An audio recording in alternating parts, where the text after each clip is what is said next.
Raul Marinho, muito obrigado aqui, especialista em segurança da aviação. Raul, na sexta-feira da semana passada, logo depois do acidente, né, dessa tragédia com esse avião em Vinhedo, que caiu no município de Vinhedo, Raul muito gentilmente entrou com a gente aqui, com todos os cuidados que um especialista em segurança de voo deve ter, mas já se trabalhou ali, Raul, naquele primeiro momento, com algumas hipóteses e alguns avanços em relação à investigação. A gente está aí, passamos o final de semana, temos aí pelo menos, vamos completar 5 dias da tragédia, com corpos recolhidos, identificação de boa parte dos corpos, também recolhimento de duas caixas pretas de registros. Muito obrigado mais uma vez aqui pela presença com a gente, Raul. Começo perguntando a você o seguinte: passado esses 5 dias, quais são as tuas impressões sobre esse acidente? Claro que a gente não dá para antecipar, mas o que é que você começa a avaliar a partir das informações que começam a aparecer, além das próprias imagens que na sexta-feira já eram muito claras, né? Uhum. Olha, Léo, o que eu tenho visto, ouvido e lido são alguns fatores da empresa e eventualmente da própria aeronave acidentada que relatam alguns itens de manutenção que eventualmente não estavam coerentes com o que se espera de uma aeronave bem mantida, né?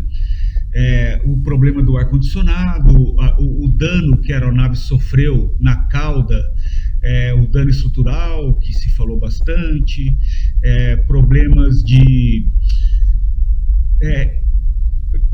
poltrona ali se soltando e tal.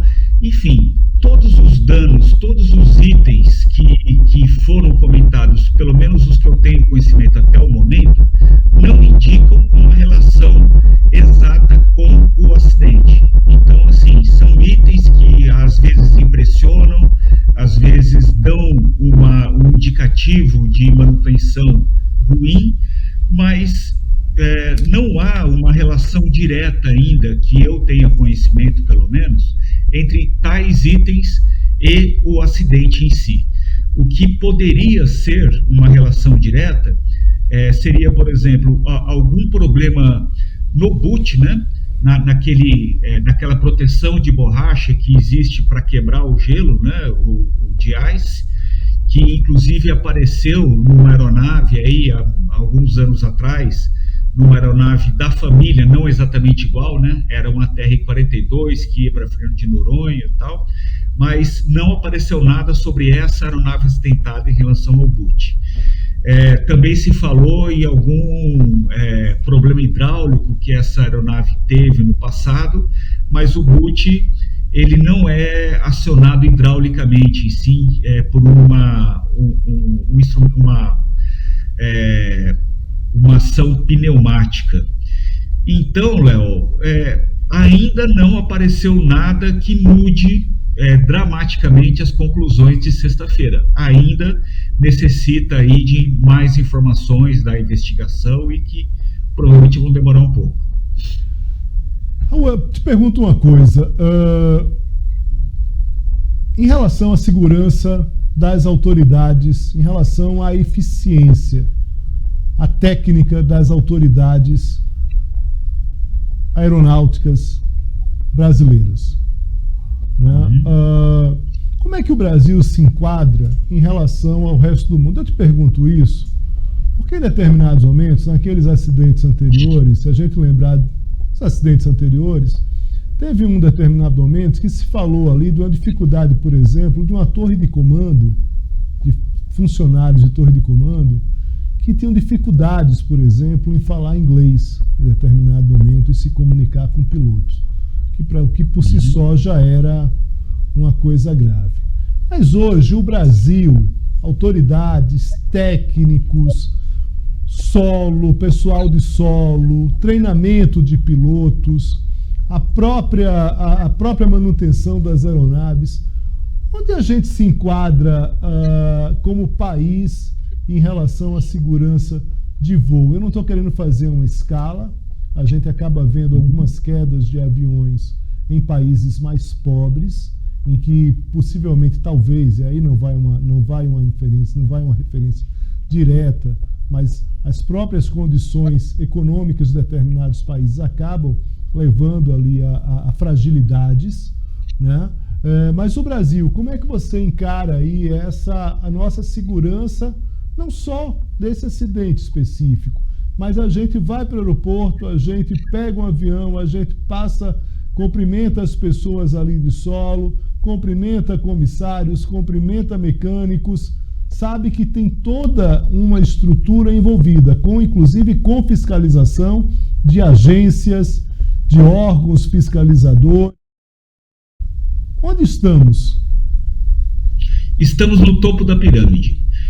A ANAC é reputada como uma das melhores agências de regulação aeronáutica do mundo. Da mesma maneira que a ANAC fiscaliza as empresas, ela também é fiscalizada pela ICAO, né, ou ACI, que é a Organização da Aviação Civil Internacional. E a ANAC, nos últimos anos, ela tem estado ali no topo entre as 3, 4 primeiras, todos os anos. Então, nós temos uma qualidade regulatória muito parecida com o que se encontra na Europa, nos Estados Unidos, no Canadá, na Austrália, enfim. Nós temos uma agência composta por profissionais muito bem formados. Eu transito na agência com muita frequência, né, por conta do meu trabalho, e a qualidade dos profissionais é muito grande, dos sistemas, da fiscalização para a aviação de linha aérea, sem dúvida nenhuma, na fiscalização mais no interior, para operações lá no interior do Amazonas, com o táxi aéreo, com a aviação privada, eventualmente tem os seus problemas pela própria característica do país. Mas em relação à linha aérea, que é o que a gente está falando aqui, a ANAC tem uma qualidade excepcional. A mesma coisa do DCEA, que é a outra autoridade do Brasil, né? A ANAC, ela cuida da aviação civil, digamos, enquanto ela não está voando, né? Então, todas as questões de manutenção, de treinamento, da operação em si, é a ANAC que fiscaliza. Mas quando a aeronave tem controle do espaço aéreo, que é uma organização da FAB, que eu também tenho uma intimidade muito grande, eu estou sempre em contato com o pessoal do DCEA, são profissionais também muito reputados, de primeiríssima linha. De fato, ocorreu no passado esse problema da língua inglesa que você citou. Isso foi apontado, inclusive, como um fator contribuinte no acidente do Gol 907, aquele que se chocou no ar com o Legacy. Realmente havia controladores naquele acidente que tinham dificuldades com o inglês, mas essa fragilidade foi superada. Os controladores, hoje, atualmente, eles todos têm proficiência em inglês, eles são verificados, são checados, e o nível de serviço do DCEA, assim como da ANAC, é muito bom. Então, esse problema certamente não tem a ver com esse acidente. Uma questão, Raul, que sempre nos vem, né, à mente é essa questão de aviões com hélice e aviões a jato com turbinas efetivas ali, né, que não tem essa hélice, vamos dizer assim, essa hélice externa, essa hélice aparente, né, essa pá, né, aparente. A questão esse avião com hélice aparente é mais inseguro do que um avião a jato? Não, na verdade é o contrário. Os aviões turbohélice, por voarem com velocidades mais lentas, eles têm características de segurança melhores do que as aeronaves a reação, né? Essas que têm a turbina, porque eles conseguem se manter voando com velocidades mais baixas. Eles são aviões mais rústicos, digamos assim. Eles voam, eles não conseguem atingir as velocidades dos aviões a jato, né? Então, eles têm uma característica de precisar de menos pista, tanto para decolar quanto para pousar.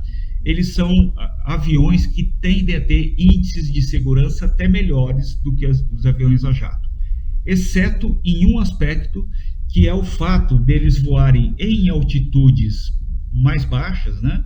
Que foi o caso dessa aeronave. Ela estava voando, salvo engano, a 15 mil pés ou 17 mil pés, não lembro bem, mas é uma altitude em que existe uma propensão maior a encontrar uma atmosfera mais turbulenta, com formação de gelo e assim por diante. Então, assim, o avião em si, ele tem até maior segurança. O único problema é a altitude em que ele voa, que tende a ter certas dificuldades meteorológicas. Muito bem. Raul, vendo essa operação até agora,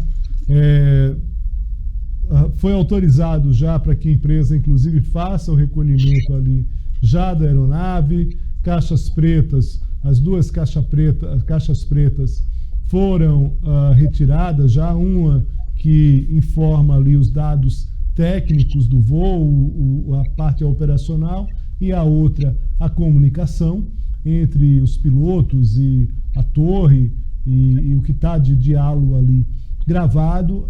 Numa investigação dessa, quais são as etapas? Eu imagino que a gente já tenha, a partir da recuperação das caixas pretas, envio para os órgãos responsáveis por fazer análise, recolhimento dos próprios corpos, o que é um triste, né? Uma situação ali lamentável, e também recolhimento das próprias peças por conta da empresa, do que ficou ali no chão. Quais as etapas agora dessa investigação, Raul? Bom, essa investigação, ela vai se iniciar, ela já se iniciou, na verdade, né, pelas evidências materiais. Então, as caixas pretas são um exemplo disso. Aliás, tem uma observação aí que uma das caixas pretas, a que gravava os parâmetros de voo, ela não gravava todos os parâmetros. Existia uma autorização temporária da ANAC para que aquela caixa preta, né, o gravador de parâmetros de voo, não gravasse 8 parâmetros. E por conta de características técnicas da aeronave, que isso necessitaria de um upgrade do fabricante, etc. Então, 8 parâmetros não foram gravados. E isso é ruim para a investigação. Eu preciso saber. Isso vai trazer algumas lacunas aí na investigação, vai tornar a investigação um pouco mais difícil. Mas voltando às etapas. Então, os investigadores agora estão fazendo a coleta dos materiais, né, nos destroços, motor, superfícies aerodinâmicas, o que eles conseguirem encontrar de material em condições de ser investigado, do painel de controle, enfim, eles vão investigar todas as possibilidades materiais, assim como todos os arquivos, né, os files, que a gente chama, de treinamento e de operação. Então, eles vão verificar todo o histórico de manutenção dessa aeronave, desde quando ela foi adquirida. Por isso que é importante a gente ter a autoridade primária da certificação da aeronave, que é a França, né? Então, já está havendo cooperação do CENIPA com o BEA, que é o equivalente ao CENIPA da França, com as autoridades do Canadá, que é o fabricante do motor. Então, para rastrear, a aviação tem essa característica de elevada rastreabilidade. Você consegue encontrar a história de tudo que foi feito naquele avião, desde quando ele foi fabricado, todas as manutenções, todos os eventuais incidentes que ocorreram, os sistemas que apresentaram falha, em que momento, por quê, quem é que consertou aquele avião, quem liberou, que empresa, em que momento. Então, eles vão levantar todos esses arquivos, eles vão levantar os arquivos de treinamento, eles vão levantar os arquivos operacionais, todos os relatos de panes, relatos de algumas situações de risco que eventualmente essa aeronave passou, por quê, como aconteceu. Enfim, eles vão fazer um pente fino enorme. É por isso que demora tanto tempo nessa etapa, né? Então, assim, a gente vai ter daqui a um mês a apresentação de um relatório preliminar, né? E esse relatório não deve trazer, assim, grandes novidades. Ele vai dizer o que aconteceu, vai fazer um relato dos fatos, vai fazer um relato da meteorologia, vai fazer um relato do que foi visto, né, do que existe de concreto. Aí todas as análises, elas não vão estar concluídas até essa data. Muito pelo contrário. O prazo médio de produção de um relatório final fica por volta de 2 anos, porque tudo tem que ser analisado com muita minúcia, muita parcimônia, para você chegar a uma conclusão mais próxima da realidade. Raul, vamos lá. Nessa questão de hoje, sabendo-se da queda, evidentemente, e levantando essa hipótese de gelo, por mais que não esteja confirmada, por mais que demore e tudo mais. Mas vamos lá. Hoje as empresas que operam com esse modelo, que é o modelo de quando? Esse modelo começa a circular quando, Raul, esse modelo de avião? Esse modelo é dos anos 90, salvo engano. É um avião aí que tem mais de 20 anos, 30 anos de projeto. Tudo bem, então vamos lá.